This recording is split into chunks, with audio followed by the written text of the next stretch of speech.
राधे राधे, हरे कृष्ण। आप सभी का दिन शुभ और मंगलमय हो। प्रिय भक्तजनों, आज सावन मास महात्म्य के पहले दिन की कथा में आप सभी का एक बार फिर से बहुत बहुत स्वागत है। इससे पहले आषाढ़ मास की सभी कथाएं सुनने के लिए और कमेंट्स करने के लिए आप सबका बहुत बहुत धन्यवाद। प्रिय श्रोताओं, आज 30 जुलाई से श्रावण मास प्रारंभ हो रहा है और 28 अगस्त को समाप्त होगा और इस दौरान आप हर दिन नियम से हमारे चैनल पर और शिव महापुराण की कथाओं का अलग अलग श्रवण करेंगे। तो इन कथाओं में आज आप चातुर्मास महात्म्य की कथाएं, श्रावण मास महात्म्य की कथाएं और महान संतों की जो कथाएं आप सुनते आ रहे थे, साथ साथ सीता नितनेम कथा का भी श्रवण करेंगे। इसलिए वीडियो को अंत तक जरूर देखिएगा। आइए पहले सुनते हैं सावन मास महात्म्य के पहले दिन का अध्याय। जब सनत कुमारों ने भगवान शिव से उन्हें श्रावण महीना का कारण पूछा तो भगवान भोलेनाथ ने बताया कि जब देवी सती ने अपने पिता प्रजापति दक्ष के घर में योग शक्ति से शरीर त्याग दिया था, उससे पहले देवी सती ने महादेव को हर जन्म में पति के रूप में पाने का प्रण किया था और अपने दूसरे जन्म में देवी सती ने पार्वती के नाम से हिमाचल और रानी मैना के घर में पुत्री के रूप में जन्म लिया। देवी पार्वती ने युवा अवस्था के सावन महीने में निराह कठोर व्रत किया और भगवान शिव को प्रसन्न कर उनसे विवाह किया। इसके बाद से ही महादेव के लिए यह महीना विशेष हो गया। मरकंडू जश्य के पुत्र मार्कंडेय ने लंबी आयु के लिए सावन माह में ही घोर तप कर भगवान शिव जी की कृपा प्राप्त की थी, जिससे मिली मंत्र शक्तियों के सामने मृत्यु के देवता यमराज जी भी नतमस्तक हो गए थे। भगवान शिव को सावन का महीना अत्यंत प्रिय होने का यह भी है कि भगवान शिव सावन के महीने में पृथ्वी पर अवतरित होकर अपनी ससुराल गए थे और वहां उनका स्वागत अर्घ्य और जलाभिषेक से किया गया था। मान्यता है कि प्रत्येक वर्ष श्रावण महीने में भगवान शिव अपनी ससुराल आते हैं। भूलोक वासियों के लिए भगवान शिव की कृपा पाने के लिए यह उत्तम समय होता है। पौराणिक कथाओं में वर्णन आता है कि इसी सावन मास में समुद्र मंथन किया गया था। समुद्र मथते समय जो हल्लाहल विष निकला उसे भगवान शंकर ने अपने कंठ में समाहित कर संपूर्ण सृष्टि की रक्षा की, लेकिन विष पान से महादेव का कंठ नील वर्ण हो गया। इसी से उनका एक नाम नीलकंठ महादेव पड़ा। विष के प्रभाव को कम करने के लिए सभी देवी देवताओं ने उन्हें जल अर्पित किया। इसीलिए शिवलिंग पर जल चढ़ाने का भी खास महत्व है और यही कारण है कि श्रावण मास में भोलेनाथ को जल से विशेष फल की प्राप्ति होती है। शिव पुराण में उल्लेख है कि भगवान शिव स्वयं ही जल है, इसलिए जल से उनका अभिषेक के रूप में आराधना का उत्तम फल है, जिसमें कोई संशय नहीं। शास्त्रों में वर्णित है कि श्रावण महीने में भगवान विष्णु योग निद्रा में चले जाते हैं, इसलिए यह समय साधु संतों सभी के लिए अमूल्य होता है।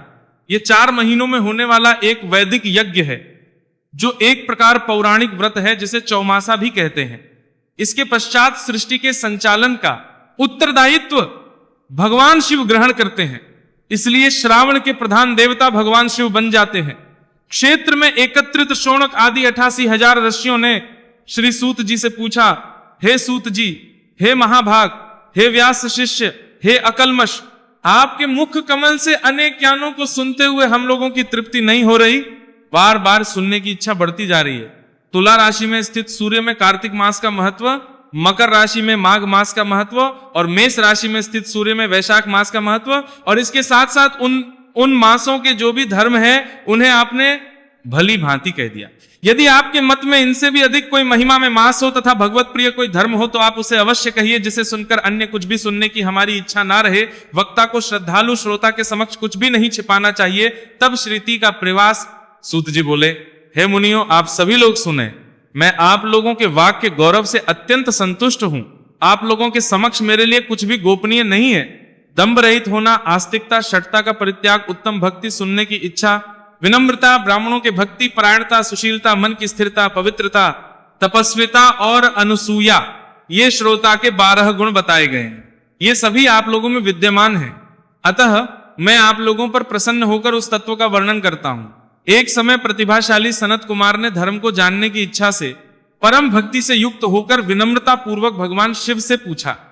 सनत कुमार जी बोले, योगियों के द्वारा आराधने चरण कमल वाले हे देवदेव, हे महाभाग, हमने आपसे अनेक व्रतों तथा बहुत प्रकार के धर्मों का श्रवण किया है, फिर भी हम लोगों के मन में सुनने की अभिलाषा है। 12 मासों में जो मास सबसे श्रेष्ठ, आपकी अत्यंत प्रीति कराने वाला, सभी कर्मों की सिद्धि देने वाला हो, और अन्य मास में किया गया कर्म यदि इस मास में किया जाए तो वह अनंत फल प्रदान कराने वाला हो। हे देव, उस मास को की कृपा कीजिए। साथ ही लोकानुग्रह की कामना से उस मास के सभी धर्मों का भी वर्णन कीजिए। तब भगवान बोले, हे सनत कुमार जी, मैं अत्यंत गोपनीय भी आपको बताऊंगा। हे सुवृत, हे विधिनंदन, मैं आपकी श्रावणी इच्छा तथा भक्ति से प्रसन्न हूं। 12 मासों में श्रावण मास मुझे अत्यंत प्रिय है। इसका महात्म्य सुनने योग्य है, अतः इसे श्रावण मास कहा गया है। इस मास श्रावण नक्षत्र युक्त पूर्णिमा होती है, इस कारण से भी इसे श्रावण कहा गया है। इसके महात्म्य के श्रावण मात्र से यह सिद्धि प्रदान करने वाला है, इसीलिए भी यह श्रावण संज्ञा वाला है। निर्मलता गुण के कारण यह आकाश के समान है, इसलिए कहा गया है। इस पवित्र मास के धर्मों की गणना करने में इस पृथ्वी लोक में कौन समर्थ हो सकता है? जिसके फल का संपूर्ण रूप से वर्णन करने के ब्रह्मा जी 4 मुख वाले हुए, जिसके फल की महिमा को देखने के लिए इंद्र 1000 नेत्रों से युक्त है, और जिसके फल को कहने के लिए शेषनाग 2000 जिह्वाओं से संपन्न हुए। अधिक कहने से क्या प्रयोजन? इसके महात्म्य को देखने और कहने में भी कोई समर्थ नहीं। हे मुनि, अन्य मास इसकी एक कला को भी प्राप्त नहीं होते। यह सभी व्रतों तथा धर्मों से युक्त है। इसमें एक भी दिन ऐसा नहीं है जो व्रत से रहित दिखाई देता हो। इस माह में प्रायः सभी तिथियां व्रत युक्त हैं। इसके महात्म्य के संदर्भ में मैंने जो कुछ कहा है वह केवल प्रशंसा मात्र नहीं है।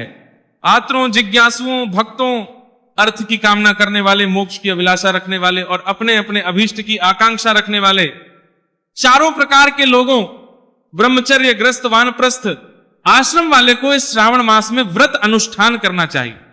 सनत कुमार बोले, हे भगवान, हे सत्यम, आपने जो कुछ कहा कि इस मास में सभी दिन और तिथियां व्रत रहित नहीं है, तो आप उन्हें मुझे बताएं किस स्थिति में और किस दिन में कौन सा व्रत होता है, उस व्रत का अधिकारी कौन है, उस व्रत का फल क्या है, किस किसने उस व्रत को किया, उसके उद्यापक की विधि क्या है, प्रधान पूजन कहां हो और जागरण करने की क्या विधि है, उसका देवता कौन है, उस देवता की पूजा कहां होनी चाहिए, पूजन सामग्री क्या क्या होनी चाहिए और किस किस व्रत का कौन सा समय होना चाहिए। हे प्रभु, वह सब आप मुझे बताएं। यह मास आपको प्रिय क्यों है, किस कारण यह पवित्र है, इस मास में भगवान का कौन सा अवतार हुआ, यह सभी मासों में श्रेष्ठ कैसे हुआ और इसमें कौन कौन धर्म अनुष्ठान के योग्य हैं। हे प्रभु, ये सब बताएं। आपके समक्ष मुझे अज्ञानी का प्रश्न करने में कितना ज्ञान हो सकता है, अतः आप संपूर्ण रूप से बताएं। हे कृपालु, मेरे पूछने के अतिरिक्त भी जो जो शेष रह गया हो उसे भी लोगों के संपूर्ण रूप से बताएंगे। कृपालु में उद्धार के लिए कृपा करके बताएं। रविवार, सोमवार, भोमवार, बुधवार, बृहस्पतिवार, शुक्रवार और शनिवार के दिन जो करना चाहिए, हे विभु, वह सब मुझे, यह आप सबके आदि में अग्रभूत हुए हैं, अतः आपको आदि देव कहा गया है। जैसे एक की विधि बाधा से अन्य की विधि बाधा होती है, वैसे ही अन्य देवताओं के अल्प देवत्व के कारण आपको महादेव माना गया है। तीनों देवताओं के निवास स्थान पीपल वृक्ष में सबसे ऊपर आपकी स्थिति है। कल्याण रूप होने के कारण आप शिव हैं और पाप समूह को हरने के आप हर हैं। आपके आदि देव में होने से आपका शुक्ल वर्ण प्रमाण है, क्योंकि प्रकृति में शुक्ल वर्ण ही प्रधान है, अन्य वर्ण विकृत है। आप कर्पूर के समान गौर वर्ण के हैं, अतः आप आदि देव हैं। गणपति के अधिष्ठान रूप 4 दल वाले मूलाधार नामक चक्र से, ब्रह्मा जी के अधिष्ठान रूप 6 दल वाले स्वाधिष्ठान नामक चक्र से और श्री विष्णु अधिष्ठान रूप 10 दल वाले मणिपुर नामक चक्र से भी ऊपर आपके अधिष्ठित होने के कारण आप श्री ब्रह्मा विष्णु के ऊपर स्थित हैं। ये आपकी प्रधानता को व्यक्त करता है।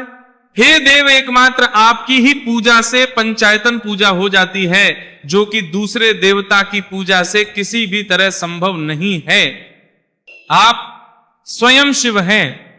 आपकी बाएं जगह पर शक्ति स्वरूपा दुर्गा पर गणपति, आपके नेत्र में सूर्य तथा हृदय में भक्त राज भगवान श्री हरि विराजमान हैं। अन्न के ब्रह्म रूप होने तथा रास के श्री विष्णु रूप होने और आपके उसका भोगता होने के कारण ही ईशान आपके श्रेष्ठत्व में किसे संदेह हो सकता है। सबको विरक्ति की शिक्षा देने हेतु आप शमशान में तथा पर्वत पर निवास करते हैं। जगत का करने वाले हल्लाहल को गले में किसने धारण किया? महाप्रलय की कालागन को अपने मस्तक पर धारण करने में कौन समर्थ था? संसार रूप अंधकूप में पतन के हेतु कामदेव को किसने भस्म किया? आप ऐसे हैं कि आपकी महिमा का वर्णन करने में कौन समर्थ है? एक तुच्छ प्राणी में करोड़ों जन्मों में भी आपके प्रभाव का वर्णन नहीं कर सकता हूं, अतः आप मेरे ऊपर कृपा करके मेरे प्रश्नों का उत्तर बताइए। तब भोलेनाथ ने जो कुछ उत्तर दिया उसका वृतांत प्रिय श्रोताओं आप सभी अगले अध्याय में जरूर सुनिएगा। अब सुनिए। चतुर्मास का पहला अध्याय। चतुर्मास महात्म्य में देवर्षि नारद जी ने भगवान श्री ब्रह्मा जी से कहा कि देव आदि देव, इस समय मैं शुभकारक चतुर्मास व्रत को सुनना चाहता हूं। तब श्री ब्रह्मा जी ने कहा, देवर्षि, ये भगवान विष्णु ही सबको मोक्ष देने वाले तथा संसार सागर से पार वाले हैं। इनके स्मरण मात्र से मनुष्य सब पापों से मुक्त हो जाता है। संसार में मनुष्य जन्म दुर्लभ है, उसमें भी उत्तम कुल में जन्म पाना और दुर्लभ है। कुलीन होने पर भी दयालु स्वभाव का होना और कठिन है। ये सब होने पर भी कल्याण में सत्संग प्राप्त होना और भी दुर्लभ है। जहां सत्संग नहीं, विष्णु भक्ति नहीं और व्रत नहीं है, वहां कल्याण की प्राप्ति दुर्लभ है। विशेषतः में भगवान विष्णु का व्रत करने वाला मनुष्य उत्तम माना गया है। सब तीर्थ, दान, पुण्य और देवस्थान चातुर्मास से आने पर भगवान विष्णु की शरण लेकर स्थित होते हैं। जो चातुर्मास में श्री हरि को प्रणाम करता है उसी का जीवन शुभ है। संसार में मनुष्य का जन्म और भगवान विष्णु की भक्ति दोनों ही दुर्लभ हैं। जो मनुष्य चातुर्मास में नदी स्नान करता है वह सिद्धि को प्राप्त होता है। जो झरना, तड़ाग और बावली में स्नान करता है उसके सहस्त्रों तत्काल नष्ट हो जाते हैं। पुष्कर, प्रयाग अथवा और किसी महातीर्थ के जल में जो चातुर्मास स्नान करता है उसके पुण्य की गिनती ही नहीं है। नर्मदा, भास्कर क्षेत्र, प्राची, सरस्वती तथा समुद्र संगम में एक दिन भी जो चातुर्मास में स्नान करता है उसमें पाप का लेश मात्र भी नहीं रह जाता। जो नर्मदा में एकाग्रचित होकर 3 दिन भी चौमासे का स्नान करता है, पाप के सहस्त्रों टुकड़े हो जाते हैं। जो गद्दावरी नदी में सूर्योदय के समय चौमासे में 15 दिन तक स्नान करता है वह कर्म जनित शरीर का परित्याग करके भगवान विष्णु के धाम में जाता है। जो मनुष्य तिल मिश्रित और आंवला मिश्रित जल में अथवा बिल्वपत्र के जल से चैत्र मास में स्नान करता है उसमें दोष का लेश मात्र भी नहीं रह जाता। देवादिदेव विष्णु के चरणों के अंकुश से प्रवाहित होने वाली गंगा जी सदा ही पाप नाशिनी कही गई है। चातुर्मास में उनका यह महत्व विशेष रूप से प्रकट होता है। भगवान विष्णु स्मरण करने पर सहस्त्र पाप भस्म करने पर डालते हैं, इसलिए उनका चरणोदक मस्तक पर चौमासे में धारण किया जाए तो वह कल्याणकारी होता है। चातुर्मास में भगवान नारायण जल में शयन करते हैं, अतः भगवान विष्णु के तेज का अंश व्याप्त रहता है। उस समय उसमें किया हुआ स्नान सब तीर्थों से अधिक फल देने वाला होता है। नारद, बिना स्नान के जो पुण्य कार्य में शुभ कर्म किया जाता है वह निष्फल हो जाता है और राक्षस उसे ग्रहण कर लेते हैं। स्नान से मनुष्य सत्य को पाता है। स्नान सनातन धर्म है। धर्म से मोक्ष रूप फल पाकर मनुष्य फिर दुखी नहीं होता। रात को काल में बिना ग्रहण के स्नान न करें, गर्म जल से भी स्नान नहीं करना चाहिए। सूर्य के दर्शन से सब कर्मों में शुद्धि कही गई है। चातुर्मास में विशेष रूप से जल की शुद्धि होती है। शरीर असमर्थ हो तो भस्म स्नान से उसकी शुद्धि होती है। मंत्र स्नान से भगवान विष्णु के चरणों तक से अथवा भगवान नारायण के आगे क्षेत्र, तीर्थ और नदी आदि में जो स्नान करता है उसका चित्त शुद्ध हो जाता है। चातुर्मास में यह महत्व और बढ़ जाता है। परिश्रोतो चतुर्मास महत्व में आज बस इतना ही। इसके आगे का वृतांत आप सभी कल सुनिएगा। अब पहले सुनिए सोमनाथ ज्योतिर्लिंग की कथा। सोमनाथ ज्योतिर्लिंग की कथा। सोमनाथ ज्योतिर्लिंग शिव जी के 12 ज्योतिर्लिंगों में से पहला ज्योतिर्लिंग माना जाता है और यह मंदिर गर्भगृह, सभा मंडप और नृत्य मंडप इन 3 प्रमुख भागों में बटा हुआ है। इसका 150 फुट ऊंचा शिखर है। इसके शिखर पर स्थित कलश का भार लगभग 10 टन है और इसकी ध्वजा 27 फुट ऊंची। इसके अबाधित समुद्री मार्ग त्रिशटम्भ के विषय में ऐसी मान्यता है कि यह समुद्री मार्ग परोक्ष रूप से दक्षिणी ध्रुव में समाप्त होता है और यह हमारे प्राचीन ज्ञान और सूझबूझ का अद्भुत साक्ष्य माना जाता है। इस मंदिर का पुनर्निर्माण महारानी अहिल्याबाई जी ने करवाया था। शिव पुराण के अनुसार 12 ज्योतिर्लिंगों में सोमनाथ जी की गणना प्रथम मानी जाती है। इनके आविर्भाव का प्रकरण प्रजापति दक्ष और चंद्रदेव के साथ जुड़ा है। जब प्रजापति दक्ष ने अपनी अश्विनी आदि सभी 27 पुत्रियों का विवाह चंद्रदेव के साथ कर दिया तो वे बड़े प्रसन्न हुए। पत्नी के रूप में दक्ष कन्याओं को प्राप्त कर चंद्रमा बहुत सुशोभित हुए और दक्ष कन्याएं भी अपने स्वामी के रूप में चंद्रमा को प्राप्त कर शोभायमान हो उठी। चंद्रमा की उन 27 पत्नियों में रोहिणी उन्हें सबसे अधिक प्रिय थी। उनका इतना प्रेम अन्य पत्नियों से नहीं, चंद्रमा की उदासीनता और अन्य पत्नियों की उपेक्षा को देखकर रोहिणी की अपेक्षा शेष स्त्रियां बहुत दुखी हुई। वे सभी स्त्रियां अपने पिता दक्ष की शरण में गई और उनसे अपने कष्टों का वर्णन करने लगी। अपनी पुत्रियों की व्यथा और चंद्रमा के दुर्व्यवहार को सुनकर दक्ष प्रजापति भी बड़े दुखी हुए। उन्होंने चंद्रमा से भेंट की और उन्हें समझाते हुए शांतिपूर्वक कहा, हे कलानिधि, तुम निर्मल और पवित्र कुल में जन्म लिया है, फिर भी तुम अपनी पत्नियों के साथ इतना भेदभावपूर्ण व्यवहार करते हो। तुम्हारे आश्रय में रहने वाली जितनी भी पत्नियां हैं उनके प्रति तुम्हारे मन में प्रेम कम और अधिक ऐसा सौतेला व्यवहार क्यों है? तुम किसी को कम प्रेम करते हो, किसी को अधिक प्रेम करते हो, ऐसा क्यों करते हो? देखो अब तक तुमने जो व्यवहार किया है वो बिल्कुल ठीक नहीं है। फिर अब आगे ऐसा दुर्व्यवहार तुम्हें बिल्कुल करना चाहिए। जो व्यक्ति आत्मीय जनों के साथ विषमतापूर्ण व्यवहार करता है उसे नरक में जाना पड़ता है। इस तरह प्रजापति दक्ष ने अपने दामाद चंद्रमा को प्रेम पूर्वक समझाया और ऐसा सोच लिया कि इतना समझाने पर चंद्रमा में सुधार तो अवश्य हो जाएगा और वे अपनी सभी पत्नियों से बराबर प्रेम करेंगे। उसके बाद प्रजापति दक्ष वापस चले गए। शिव महापुराण के कोटि रुद्र संगीता के 14वें अध्याय में लिखा है, प्रबल प्रभावी के कारण विवश चंद्रमा ने अपने ससुरा प्रोभा महापुराण के कारण विवश चंद्रमा ने अपने ससुरा प्रजापति दक्ष की बात नहीं मानी। रोहिणी के प्रतिशय आसक्ति के कारण उन्होंने अपने कर्तव्य की अवहेलना की और अपनी का कुछ भी ख्याल नहीं करा और उन सभी से वे उदासीन रहे। दोबारा यही समाचार प्राप्त कर प्रजापति दक्ष बड़े दुखी हुए कि चंद्रमा अब भी नहीं सुधरे। वे फिर से चंद्रमा के पास आकर उन्हें उत्तम नीति के द्वारा समझाने लगे। दक्ष प्रजापति ने चंद्रमा से न्यायोचित बर्ताव करने की बार बार प्रार्थना की, बार बार आग्रह करने पर भी चंद्रमा ने अवहेलना पूर्वक जब दक्ष प्रजापति की बात नहीं मानी तब क्रोध में आकर प्रजापति ने उन्हें शाप दे दिया। दक्ष प्रजापति ने कहा, हे कलानिधे, मेरे आग्रह करने पर भी तुमने मेरी अवज्ञा की है, इसलिए तुम्हें क्षय रोग हो जाए। श्रेताम चंद्र यत पूर्वम प्रार्थी तो बहुदाम न माने तम त्वया यस्मात् स्मातम चक्षई। भव इस प्रकार दक्ष प्रजापति द्वारा श्राप देने के साथ ही क्षण भर में चंद्रमा क्षय रोग से ग्रसित हो गए। उनके छीन होते ही चारों ओर हाहाकार मच गया। सभी देवगण तथा ऋषिगण भी चिंतित हो गए। परेशान चंद्रमा ने अपनी अस्वस्थता तथा उसके कारणों की सूचना इंद्र आदि देवताओं तथा अन्य ऋषियों को दी। उसके बाद उनकी सहायता के लिए इंद्र आदि देवता तथा वशिष्ठ आदि ऋषिगण श्री ब्रह्मा जी की शरण में गए। ब्रह्मा जी ने उनसे कहा कि जो घटना हो गई है उसे तो भुगतना ही है, क्योंकि दक्ष प्रजापति के निश्चय को पलटाया नहीं जा सकता।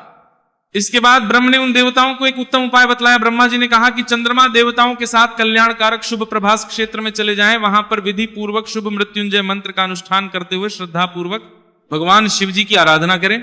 अपने सामने शिवलिंग की स्थापना करके प्रतिदिन कठिन तपस्या करें। इनकी आराधना और तपस्या से जब भगवान भोलेनाथ प्रसन्न हो जाएंगे तो वे इन्हें रोग से मुक्त कर देंगे।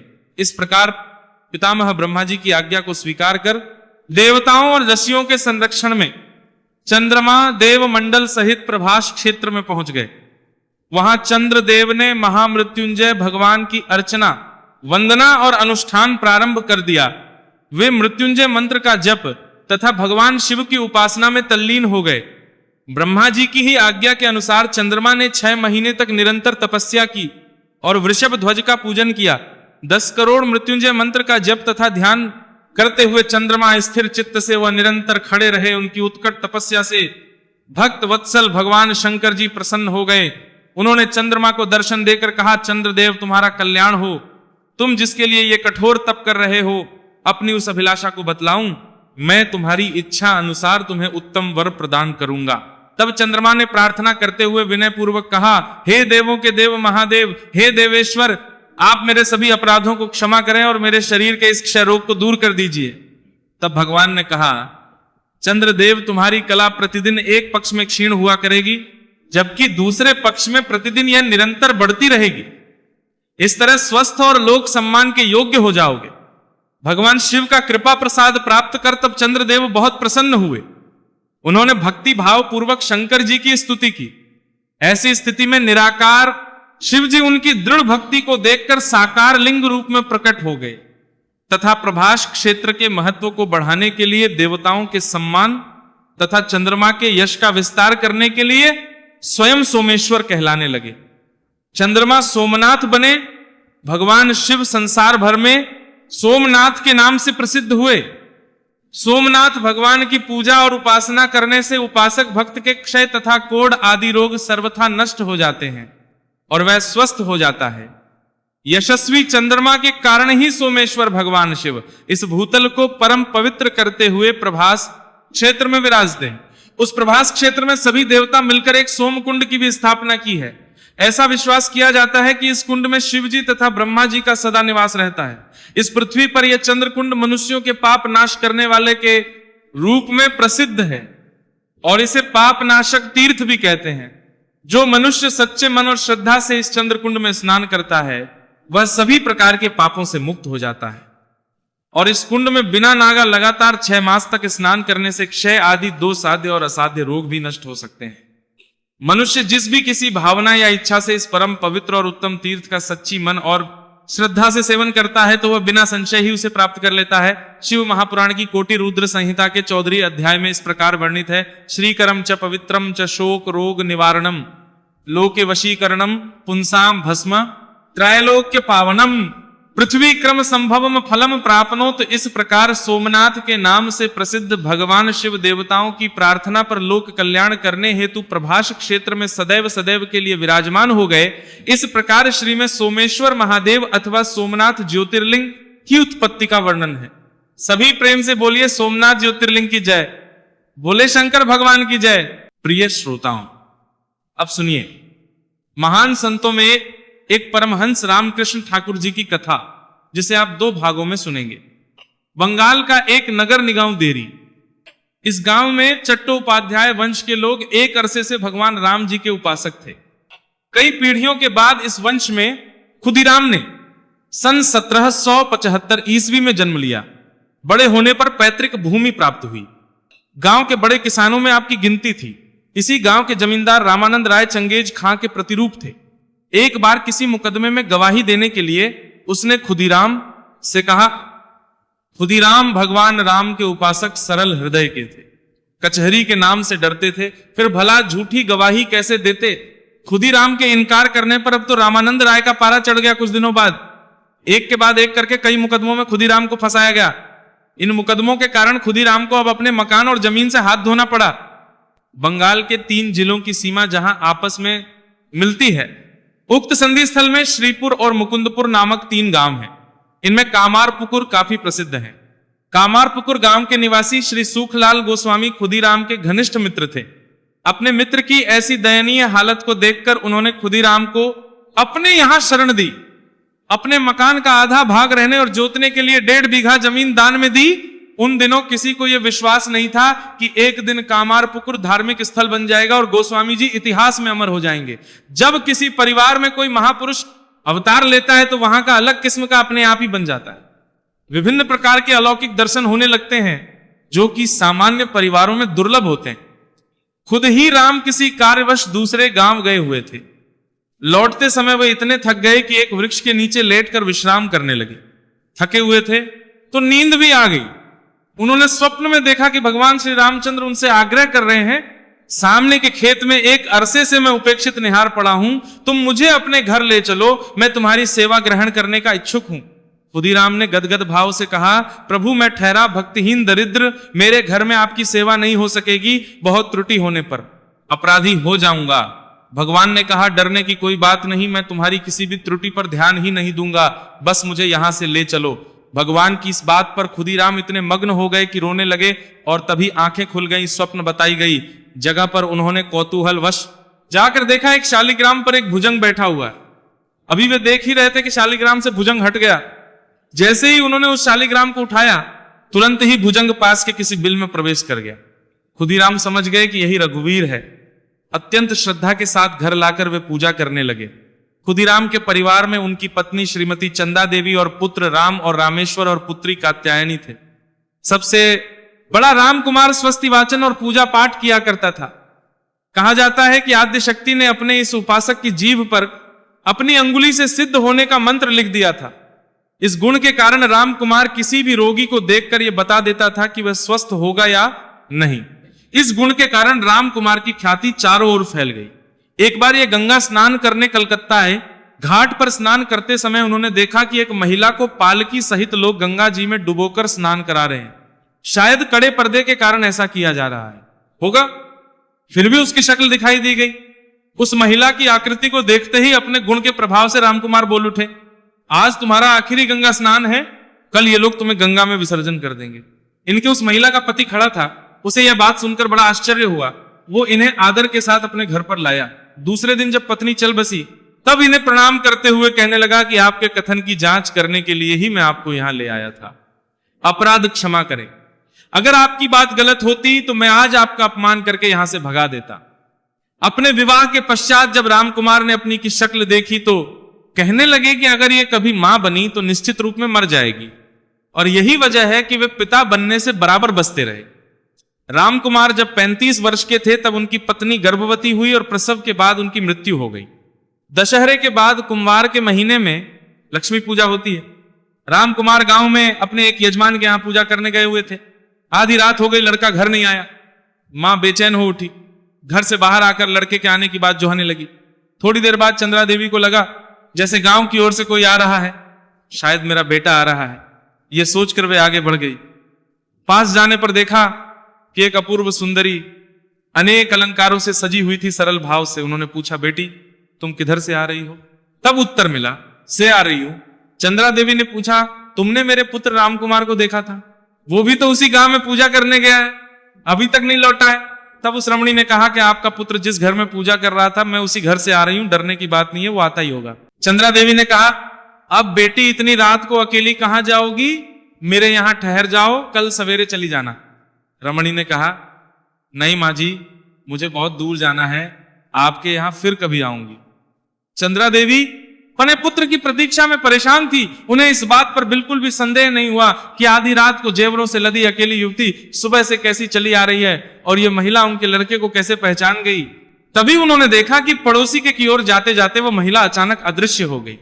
यह दृश्य देखकर वे वहां आई तो देखा वहां पर तो कोई चिन्ह ही नहीं था।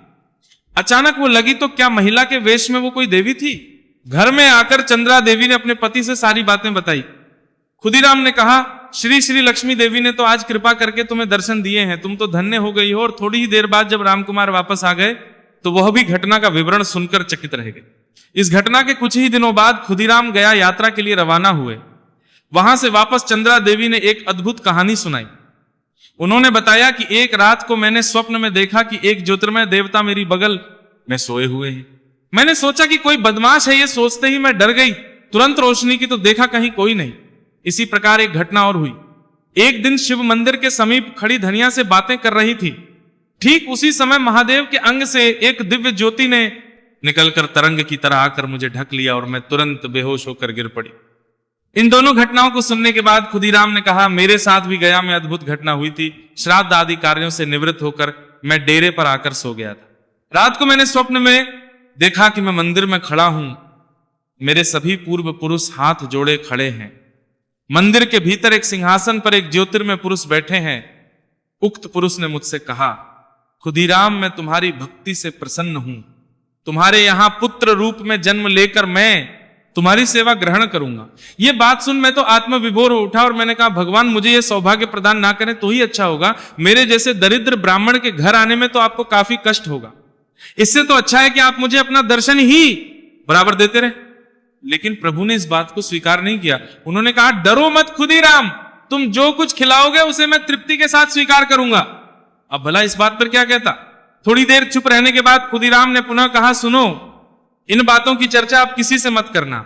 श्री रघुवीर की कृपा से जो कुछ होना है वो होगा ही। सारी घटनाएं कल्याणकारी है। लगता है हमारे यहां कोई बालक जन्म लेगा। कुछ दिनों बाद चंद्रा देवी गर्भवती हुई।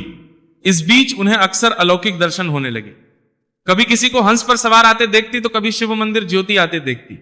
बातचीत के सिलसिले में पति से उल्लेख करने पर खुदीराम ने कहा, तुम घबराओ नहीं, श्री रघुवीर की कृपा से जो आ रहा है वो सब ठीक कर लेगा। फिर 17 फरवरी सन 1836 ईस्वी शुक्ल पक्ष बुधवार के दिन भोर के समय एक बालक ने चंद्रा देवी के गर्भ से जन्म लिया। सॉरी में धनिया थी, यानी प्रसूति गृह में धनिया थी। तो मुंह से उबोलकर उन्होंने बाहर आकर इस बात की सबको सूचना दी। जन्म कुंडली बनाने वाले पंडितों ने कहा, जातक का लगन देखते हुए कहा जा सकता है कि बालक तो असाधारण है। खुदीराम ने गया जी में स्वप्न देखा था, इसलिए उस बालक का नाम उन्होंने गदाधर रख दिया। मात्र गर्भ में आने के पहले से ही बालक अद्भुत घटनाओं से जुड़ा था। बाद में भी चमत्कार होने लगे। गदाधर का अन्न प्राचन खुदीराम सामान्य ढंग से करना चाहते थे। उन्होंने किया कि केवल पड़ोसियों को ही बुलाएंगे, लेकिन निश्चित दिन के एक दिन पहले गांव के सभी ब्राह्मण खुद ही राम के घर आकर कह गए कि हम आपके नवजात पुत्र के में भोजन करने आएंगे। अब ब्राह्मणों की बातें सुनकर खुद ही राम तो परेशान हो उठे। इतने लोगों को भोजन देना उनके लिए कठिन था, और जब लोग घर आकर जबरन ही मांग कर बैठे तब तो कुछ करना ही पड़ेगा। अब वे इस मुसीबत से के लिए गांव के जमींदार धर्मदास लाह के पास गए। सारी बातें सुनने के बाद लाह जी ने कहा, आप तो बेकार ही घबरा रहे, अरे मेरे रहते आपको कोई कष्ट नहीं होगा, आप चिंता मत कीजिए, मैं सारा प्रबंध कर दूंगा। लाहा जी से आश्वासन पाकर खुदीराम आश्वस्त हो गए। लाहा जी ने मुस्कुराते हुए कहा, अब आप जाइए खुदीराम को ये ज्ञात नहीं हो सका कि ये सारा षड्यंत्र लाहा जी ने किया था, और गांव के पंडितों को भी उन्होंने ही भेजा था। इधर गदाधर स्तनपान कराने के बाद चंद्रा देवी उसे बिछोने पर सुलाकर गृह कार्य करने चली गई। थोड़ी देर बाद उस कमरे में आई तो देखा खाट पर गदाधर की जगह एक बड़ा सा पुरुष सो रहा है। भय से चीखती हुई वे बाहर आकर पति को बुलाने लगी। बाद में पति पत्नी ने आकर देखा कि खाट पर तो उनका नवजात ही सो रहा है। चंद्रा देवी ने कहा, यह अजीब तमाशा है। अरे अभी थोड़ी देर पहले ही तो मैं अपनी आंखों से एक विशालकाय पुरुष को सोता देख कर गई थी। खुदीराम ने कहा, यह लड़का रघुवीर की देन है और अपने जन्म के पूर्व से ही चमत्कार दिखा रहा है, इसलिए चिंता मत करो, जो कुछ हो रहा है सब भगवान की ही लीला है। धीरे धीरे बालक बड़ा हो गया, पाठशाला में भर्ती हुआ। पढ़ने लिखने की अपेक्षा वह खेल कूद में अधिक भाग लेता था। कुम्हारों की बस्ती में जाकर उनके बनाए हुए खिलौनों में रंग लगाना, कभी स्नान घाट पर जाकर उपद्रव करना, मैं स्त्री का अभिनय करना आदि करता रहा। जिन स्थानों पर जाने से रात के समय हम उम्र के बालक डरा करते, वहां वह बेखटके चला जाता था। बालक की इस शक्ति को देखकर लोग हैरान रहते थे। सन 1842 ईस्वी में दुर्गा पूजा के समय खुदीराम अपने भांजे के अनुरोध पर उसके यहां गए। वह अतिसार से पीड़ित हो गए और दशहरा के दिन श्री रघुवीर नाम जपते हुए सुरधाम चले गए। उन दिनों की उम्र मात्र 7 वर्ष थी। उपनयन के बाद गदाधर में तेजी से परिवर्तन होने लगे। स्वप्न में कभी वो अपने पिताजी को देखते तो कभी साधु संतों को। एक बार पड़ोसी सीतानाथ के यहाँ शिवरात्रि के दिन शिव महिमा नाटक का अभिनय होने वाला था। ऐन मौके पर शिवजी का अभिनय करने वाला बालक अस्वस्थ हो गया। नाटक के प्रबंधक गदाधर को लेकर आ गए और कहने लगे कि शिवजी के पाठ में संवाद ज्यादा नहीं कहना है, शिवजी बनकर ध्यानस्थ रहना है। बस गदाधर के रूप में ध्यानस्थ हो गए और उनकी समाधि लग गई। अक्सर जब भी देवी महिमा का पाठ होता या वो ध्यान लगाते तब उन्हें समाधि लग जाती थी। अचानक उनकी इस स्थिति को देखकर लोग घबरा उठे। सिर पर पानी छिड़का गया, राम नाम सुनाया गया, तब उनकी समाधि भंग हुई। इस घटना के कुछ वर्षों बाद राम कुमार की पत्नी ने पुत्र को जन्म दिया और उसका निधन हो गया। जब तक वह जीवित रही तब तक घर में कोई कमी नहीं, लोग उसे लक्ष्मी समझते थे। उनके निधन के बाद से स्थिति दिन प्रतिदिन खराब होने लगी। पिता के निधन के बाद अब घर की सारी जिम्मेदारी रामकुमार पर आ गई। गदाधर से वे 31 वर्ष बड़े थे। अंत में रोजगार की तलाश में कलकत्ता चले आए और यहां झामापुकुर नामक स्थान में टोल यानी चटशाला खोलकर छात्रों को पढ़ाने लगे। अक्सर जब घर आते तो देखते कि गदाधर पढ़ने लिखने की बजाय दिन भर उपद्रव करता रहता है, मां की कोई बात सुनता ही नहीं, इस तरह तो वो मूर्ख बन जाएगा। ये सब सोचकर वे उसे अपने साथ कलकत्ता ले आए और यहां अपनी छठशाला में पढ़ाने लगे। ठीक उन्हीं दिनों कलकत्ता के एक राजघराने में विचित्र घटना हुई। रानी रासमणी की बहुत दिनों से इच्छा थी कि काशी जाकर बाबा विश्वनाथ और अन्नपूर्णा का दर्शन करूं।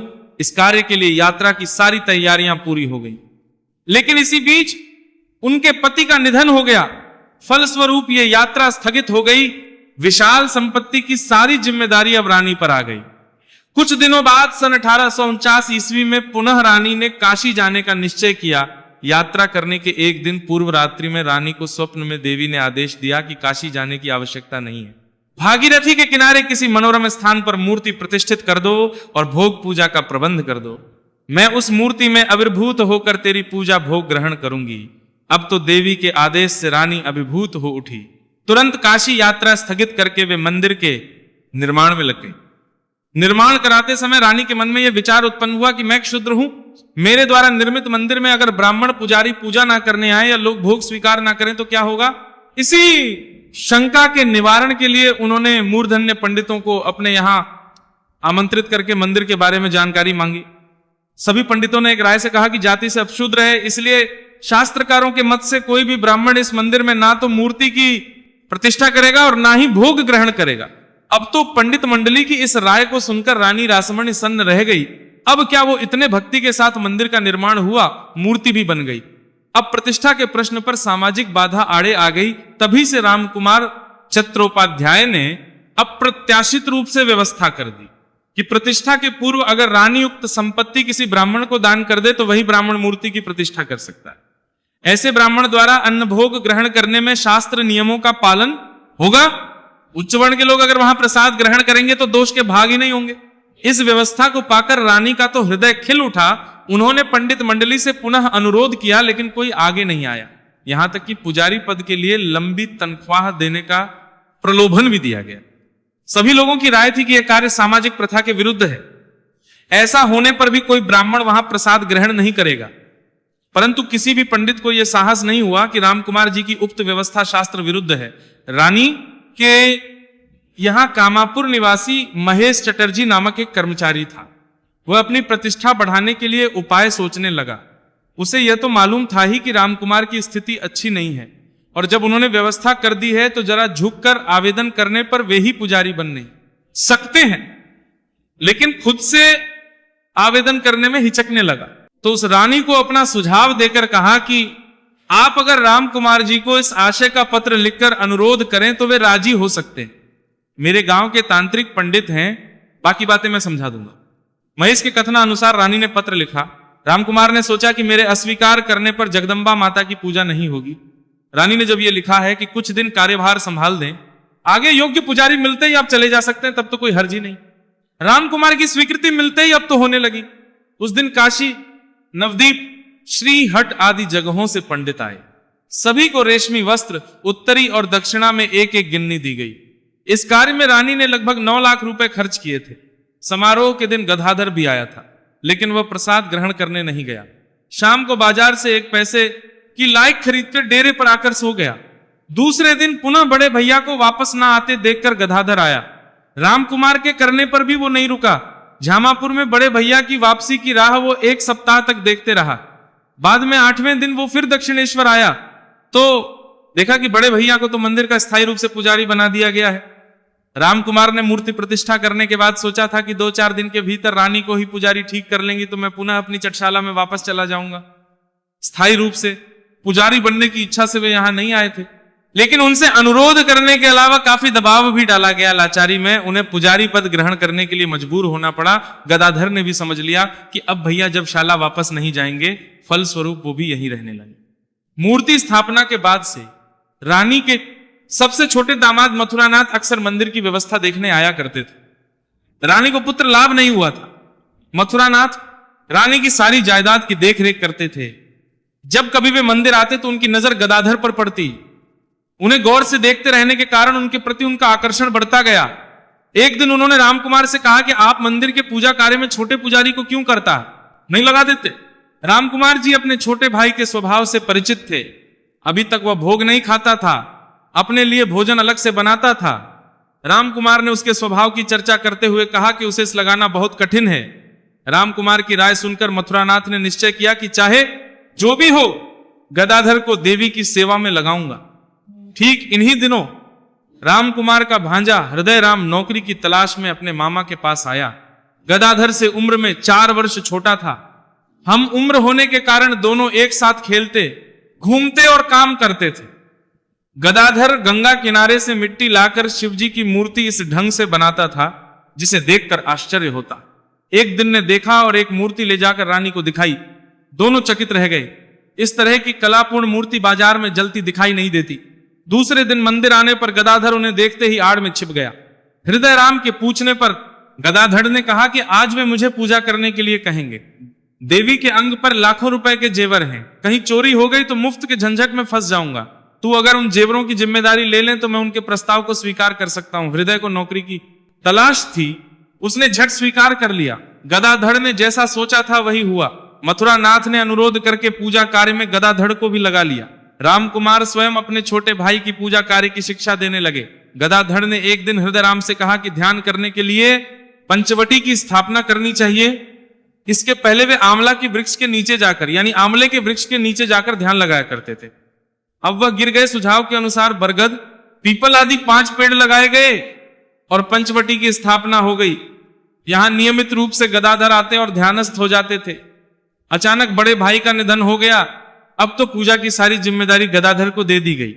काली माता का पुजारी बन जाने के बाद उनकी भाव समाधि अधिक होने लगी। एक दिन काली मां के सामने नाराज होकर बोले, आपने राम प्रसाद को दर्शन दिया, मुझे क्यों नहीं देती। कहते कहते के दिल में दर्द उमड़ा। उसी हालत में वे बगल के कमरे में गए और वहां से खड़ग उठा लाए। उद्देश्य था मां के सामने ही अपनी गर्दन काटना, और ठीक उसी समय उन्हें काली मां का दर्शन हुआ। साथ ही वे मूर्छित होकर गिर पड़े। इस घटना के बाद से उनकी स्थिति अद्भुत ढंग की हो गई। पूजा करते समय लेकर कहते, ले मां खा ले, पहले मैं खाऊं फिर स्वयं कुछ खा, शेष भाग मूर्ति के मुंह के पास ले जाते। कभी कहते, क्या कहा मां तेरी खाट पर सो जाऊं? ठीक है सो जाता हूं, और ऐसा कहने के बाद पास ही रखी खाट पर सो जाते। कभी देवी पर समस्त फूल चढ़ाकर निष्पन्द हो जाते, तो कभी नैवेद्य भोग देकर घंटों अपनी आंखें बंद करके बैठे रहते ताकि काली माता खा ले। अक्सर माँ माँ कहते हुए जमीन में लौटने लगते। अगर उनसे माँ का नाम या गीत गाने को कहता तब गाते गाते भाव आवेश में आ जाते। एक प्रकार से वे काली माता के प्रेम में पागल हो गए थे। मामा की दशा देखकर भांजा हृदयराम चिंतित हो उठा। उसने सोचा कि अगर जल्दी ही इनका उपचार ना किया गया तो कठिनाई होगी। बात ठाकुरवाड़ी के कर्मचारियों के पास पहुंची। इन लोगों ने मथुरा नाथ को सुझाव दिया कि छोटे पुजारी पूजा नहीं अनाचार करते हैं। एक दिन स्वयं आए और आड़ में खड़े होकर गदाधर की पूजा देखने लगे। गदाधर अनुरोध करते हुए काली माता के सामने भाव विवल होकर अश्रुपात कर रहे थे। दृश्य देखने के बाद मथुरा नाथ ने समझ लिया कि अब देवी जागृत हो जाएंगी या हो गई है। मंदिर का निर्माण सफल हो गया है। वहां से वापस आकर उन्होंने सभी कर्मचारियों से कहा, छोटे पुजारी जिस तरह पूजा कर रहे हैं करने दो, कोई कुछ ना कहे, आगे जो करना है मैं करूंगा। गदाधर के कारण पूजा में व्याघात होने लगा। इसी बीच रामतारक चटर्जी नामक एक नए पुजारी की नियुक्ति की गई। रामतारक सिद्ध तांत्रिक होने के अलावा गदाधर के चचेरे भाई थे। नौकरी की तलाश में कलकत्ता आए थे। रामतारक तांत्रिक हैं जानकर ठाकुरबाड़ी के सभी कर्मचारी उनसे दूर दूर रहने लगे। उनके की आलोचना पीठ पीछे की जाती थी। जब यह बात गदाधर को जात हुई तब उन्होंने इसकी चर्चा रामतारक से की। रामतारक बड़े भाई और पुजारी होने के कारण बुरा मान गए। बोले, छोटा भाई होकर तू मेरी निंदा कर रहा है, अब तू मुंह से खून उगलेगा। गदाधर ने काफी समझाया पर वे कुछ भी सुनने को तैयार नहीं हुए। और इधर इस घटना के कुछ दिनों बाद रात 8-9 बजे गदाधर के खून निकलने लगा। यह समाचार सुनते ही जो जहां था वहीं से दौड़ा आया। रामतारक भी आए। उन्हें देखते ही गदाधर ने कहा, भैया देखो आपने श्राप देकर मेरी क्या हालत कर दी। इतना कहकर वे रोने लगे। तभी वहां ना जाने कहां से एक सन्यासी आए। उन्होंने रक्त का परीक्षण करने के बाद कहा, चिंता की कोई बात नहीं, ये एक प्रकार से अच्छा ही हुआ है। लगता है तुम साधना करते थे। हठयोग में चर्म समाधि होती है, तुम्हें भी हुआ है। सो सुबना द्वार खुलकर शरीर का रक्त मस्तक पर चढ़ गया था। अब ये मस्तक पर ना चढ़कर मुंह के द्वारा निकल गया, ये तो अच्छा ही हुआ। अगर मस्तक पर चढ़ जाता तो ये समाधि जल्दी टूटती नहीं। लगता है जगन माता तुम्हारे माध्यम से कोई कार्य करना चाहती है। सन्यासी की बात सुनकर लोगों को संतोष हो गया। इस घटना के बाद से रामतारक बराबर गदाधर के समाधि पूजा आदि पर ध्यान देने लगा। जब गदाधर भाव समाधि में डूब जाते तब रामतारक पैनी दृष्टि से देखा करता था। हृदय राम की जवानी। उसे भी यह ज्ञात हुआ कि मामा अक्सर रात को पंचवटी में दिगंबर होकर साधना करते हैं। मामा स्वर हवा में गूंजता है सारी बातें। देखने के बाद एक दिन रामतारक ने गदाधर से कहा, रामकृष्ण अब तुम्हें पहचान गया हूं, तुम पर ईश्वर आवेश होता है। साधना के प्रथम 4 वर्ष तक रामकृष्ण ठाकुर यानी गदाधर का वास्तविक नाम, उनकी भाव समाधि, आवेश, दर्शन आदि देखते रहने पर मथुरानाथ ने सोचा कि शायद कठोर ब्रह्मचर्य पालन करने के कारण इनकी ये दशा हो रही है। उनकी परीक्षा लेने के लिए अपूर्व सुंदरी वारांगनाओं को दक्षिणेश्वर लाया गया ताकि वे अपने हाव भाव से रामकृष्ण को आकर्षित कर सके।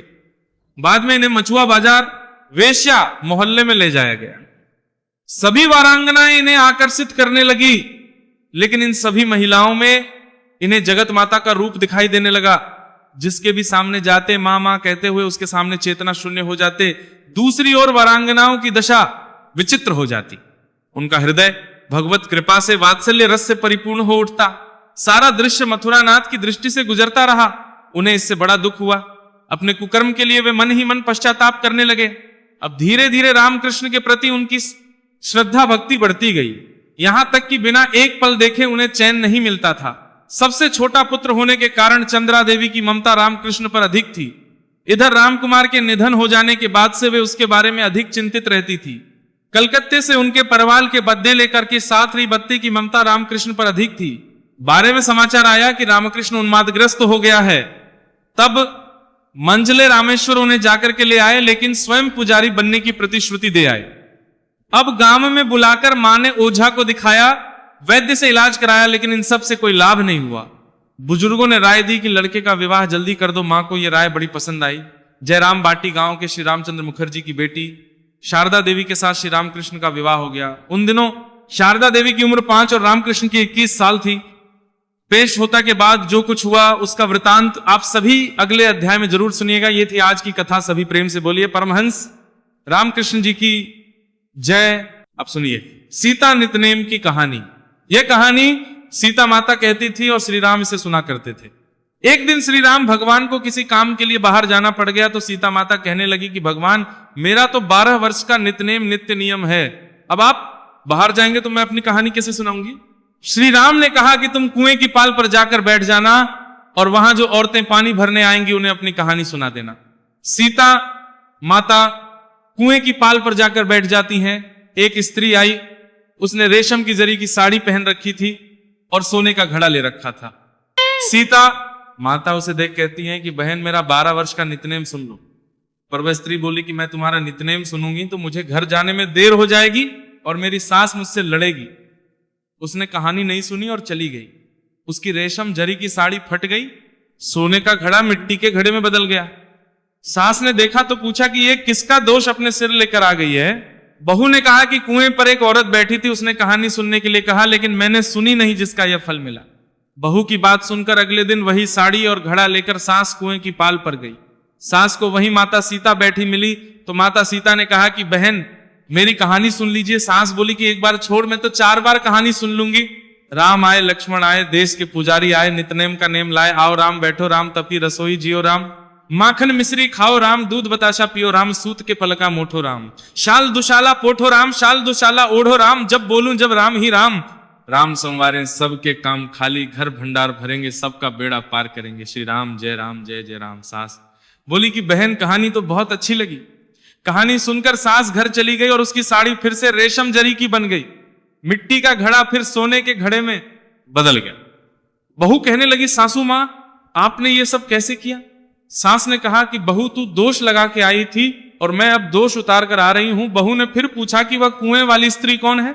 सास बोली कि वे सीता माता थी, वे पुराने से नया कर देती हैं, खाली घर में भंडार भर देती हैं, वे लक्ष्मी जी का वास घर में कर देती हैं, आदमी की जो भी इच्छा हो उसे पूरा कर देती हैं। बहू बोली कि ससी कहानी मुझे भी सुना दो। सास बोली कि ठीक है तुम भी सुनो। और सास ने कहानी शुरू की। राम आए, लक्ष्मण आए, देश के पुजारी आए, नितनेम का नेम लाए, आओ राम बैठो राम, तपी रसोई जियो राम, माखन मिश्री खाओ राम, दूध बताशा पियो राम, सूत के पलका मोठो राम, शाल दुशाला पोठो राम, शाल दुशाला ओढ़ो राम, जब बोलूं जब राम ही राम, राम संवारे सबके काम खाली, घर भंडार भरेंगे सबका बेड़ा पार करेंगे, श्री राम जय राम। कहानी सुनकर बहू बोली कि कहानी तो बहुत अच्छी है। सास ने कहा कि ठीक है इस कहानी को रोज कहा करेंगे। अब सास बहू रोज सवेरे उठती, नहाती धोती और पूजा करने के बाद नितनेम की सीता की कहानी कहती। एक दिन उनके यहाँ एक पड़ोस की औरत आई और बोली कि बहन जरा सी आंच देना। तो वो बोली कि आंच तो अभी हमने जलाई ही नहीं। पड़ोसन ने कहा कि तुम सुबह 4 बजे से उठकर क्या कर रही हो। फिर उन्होंने कहा कि सुबह उठकर हम पूजा करते हैं, फिर सीता माता की नितनेम की कहानी कहते हैं। पड़ोसन ने उनकी बात सुनकर फिर कहा कि सीता माता की कहानी कहने से तुम्हें क्या मिला। वे बोली कि इनकी कहानी कहने से घर में भंडार भर जाते हैं, सारे काम सिद्ध होते हैं, मन की इच्छा भी पूरी होती है। पड़ोसन कहती है कि बहन ऐसी कहानी तो मुझे भी सुना दो। फिर वह बोली कि ठीक है तुम भी ये कहानी सुन लो। राम आए, लक्ष्मण आए, देश के पुजारी आए, नितनेम का नेम लाए, आओ राम बैठो राम। सारी कहानी सुनने के बाद पड़ोसन कहने लगी बहन कहानी तो मुझे बहुत अच्छी लगी। अब वो पड़ोसन भी नितनेम सीता माता की कहानी कहने लगी। कहानी कहने से सीता माता ने पड़ोसन के भी भंडार भर दिए। अब तो पूरे मोहल्ले में नितनेम की कथा चल पड़ी, हर किसी की मनोकामना पूरी होने लगी। हे सीता माता जैसे आपने उनके भंडार भरे वैसे ही आप हमारे भी भंडार भरना। कहानी सुनने वाले के भी और हुंकार भरने वाले के भी, सभी से बोलिए सीता माता की जय।